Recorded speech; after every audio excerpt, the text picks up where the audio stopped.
All right. Come on, Mike. Come along with me. All right. We're here to talk about Eldest, Book 2 of the Inheritance Cycle by Christopher Paolini. So this is Book 2 of what was originally a trilogy, but as was the fad at the time, everyone expanded their last book into Part 1 and Part 2, which became known as Brisingar and Inheritance. So, Book 2, what did it do right? What did it do wrong when compared to Eragon? Let's talk about it. Forewarning, even though this book is really old at this point, I will be spoiling this because I'm just going to be spoiling sequels in these reviews. So enjoy my spoiler-filled review of Eldest. So when I originally read Eragon back as a wee lad, and now again as a older lad, I loved it. And Eldest, I didn't recall too much of. I remember loving it as a kid. And for some reason, I think that's where I stopped. I don't recall anything from Brisingar, and I don't really know why. I guess we'll find out this time around when I'm reading if I recall anything from that book. But Eldest, I had highly anticipated the first time around. I do remember loving it. I did forget much of it in my adult years. So now coming back to it, I had pretty high hopes for it as well, which I think it mostly met those expectations and hopes.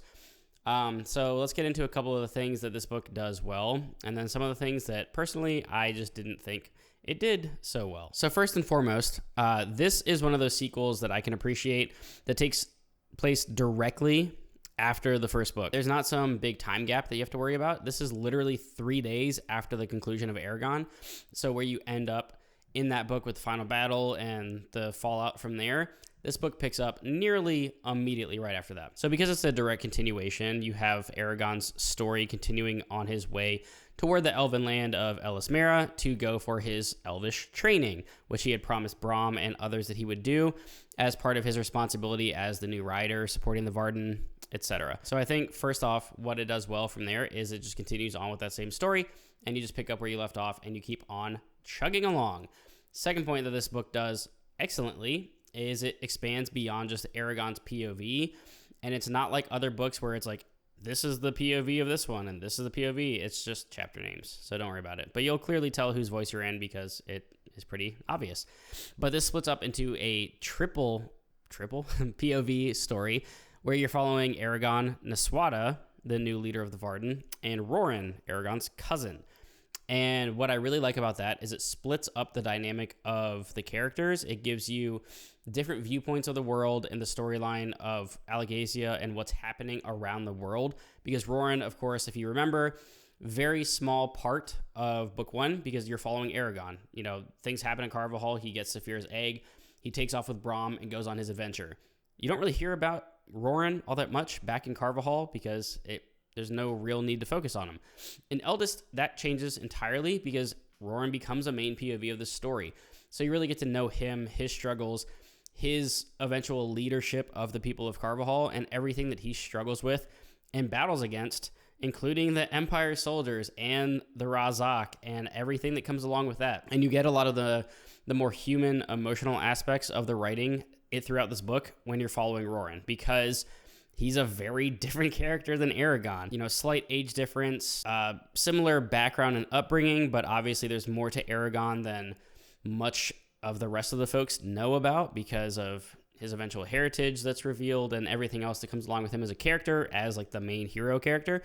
Roran is a nice, I almost want to say side character, but just a secondary main character in this story where you get the very human aspect of it. He does not have powers. He does not have a dragon.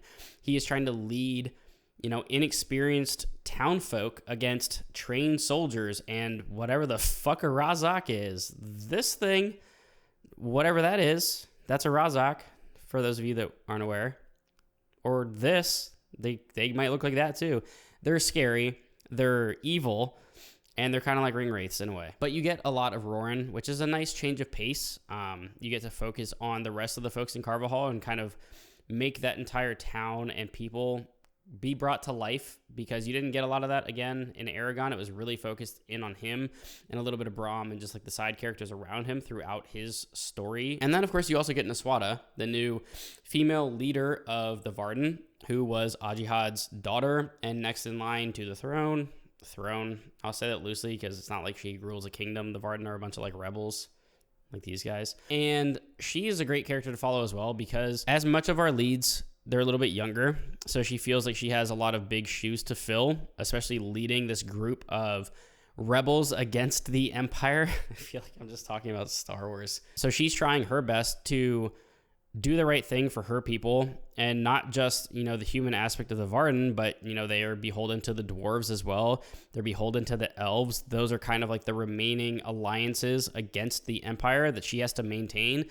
And taking on the Empire is a massive task for her and Eragon and everyone else involved. And they know that there's going to be a lot of death and downtrodden times and struggle, and it's just going to be a really rough go of things, taking on this big evil Galbatorix, who sided with the Urgles and has these dark wizards and witches and dragons, of course, which is why you need Eragon, because he's the only currently known dragon rider that we are aware of at this point in the story.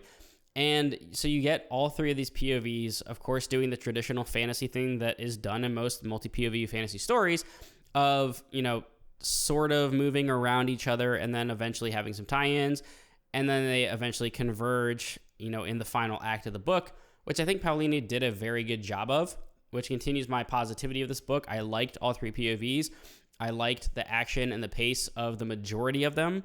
I liked how they differed from each other, and I like how they eventually converge with one another. Part of what lost me just a little bit was during the middle parts of this book. I feel like maybe it was because he bit off a bit more than he could chew at the time. I don't remember how old he was when he wrote this initially, but I got a sense of he was kind of doing too much, and it slowed down a lot of the middle part of the story where it didn't feel like a lot happened, and you could have cut some things, sped up timelines a little bit to get to the eventual point. I don't think this book needed to be quite as long as it was. I feel like you could have trimmed around the edges, made it a little bit more focused, and it would have been better overall. I still really enjoyed this story, so don't get me wrong. I loved it. I didn't love it. I liked it a lot. There's some things, especially surrounding Eragon's training specifically with the elves, that I think just went on a little bit long. I think it got a little bit soapboxy at times with some of his messaging. It didn't come across as really that in character of the story that was happening. It felt like this was Christopher Paolini saying, this is how I feel about these topics, so listen to me. Sort of like my critique with Crichton in some of his novels, where he just was like, I'm just going to talk about this now, and this character is going to do it. Having said that, overall, though, again, all three POVs were pretty engaging from start to finish. I really love the direction of the characters, especially when we do have some reunions of Eragon with Roran and them sort of catching up with one another. Roran learning from Geod and that whole situation about like who Brahm was, who Eragon is, what the hell happened in Carvajal, why the Razak are hunting them. Like all of that stuff was really well done and super awesome. Of course, you get the big surprise, not really a surprise because it's obvious when Murtagh and the twins disappeared. They must have died in book one. Obviously, no, they didn't. It was very apparent in book one that the twins were evil. So you're thinking at the time, yeah, if they fell in combat, awesome, that's great. They're bad anyway, kill them. But they go disappearing off into the wilderness with Murtagh. Murtagh makes his grand reveal back in this book as Eragon's enemy on the back of Thorn, which is the red dragon on the cover of Eldest. And now, of course, you have Murtagh as a dragon rider because he was forced by the twins to go back to Galbatorix. Galbatorix essentially enslaved him, and a dragon hatched for him as well. So now he is enlisted as his rider. And then one of the funnier parts that was really was well done, and I don't know how Roran is as strong as he is, whatever, we skipped his training montage, but I'm here for it. Him killing the twins, just like sneaking up to them and beating the shit out of them with a hammer was great because Murtagh and Eragon are just sitting there watching and just let it happen. That was kind of fun. And then, of course, you get the actual surprise reveal, which I didn't recall at the time, but like it kind of makes sense. Just the mysterious characters. You know, Murtagh and Eragon are relatively similar in age. They have a lot of the same kind of powers. They're sort of counterparts to each other personality-wise. Murtagh shows up with a dragon, and then, of course, reveals that, oh yeah, by the way, Morzan was also your father. We're brothers. Let me tell you what the hell happened. So now you have this sort of enslaved brother of Eragon, forced against his will to now fight Eragon. Now we get to see what that leads to in Brisingr, which that's my most anticipated part of reading Brisingr, because again, I didn't initially. So now I don't actually, like, I have a feeling that there's going to be some loophole, or they're going to figure out a way to have Murtagh not be enslaved by Galbatorix and they'll fight together. Like, I think that's what will happen, because that's generally what would happen in a fantasy story at this point, is they're going to be at odds. Someone will find a way for, magic to be broken or the spell to be thwarted somehow, and Murtagh will eventually fight with Eragon, not against him, and they'll unite the Dragon Riders and overthrow Galbatorix. I mean, Murtagh has his own book now, so I can't imagine he's like the final villain of the story. I'm going to guess that he kind of picks up Eragon's reins of protecting Alagacia by the end of it, but we'll see when we get there. Overall, though, I liked Eldest a lot. I think it had some down moments in the middle parts of it when it slowed down a little bit for me, but overall, again, he does pretty well with the action set pieces of this. I love the dragon aspect and how they share minds with their riders. I think Roran's tale was well written and probably the most interesting POV that we got. I'd honestly say Nasuada was probably a close second, because Eragon, again, like, training montage with elves, cool, but like, it's not the most interesting thing happening in this book, and that's fine. So I'm interested to see now going into Brisingr, is he going to expand the POVs further? Are we going to get a Murtagh POV? That would be sweet. I don't really know, but overall, good book. Highly recommend it. Go read it.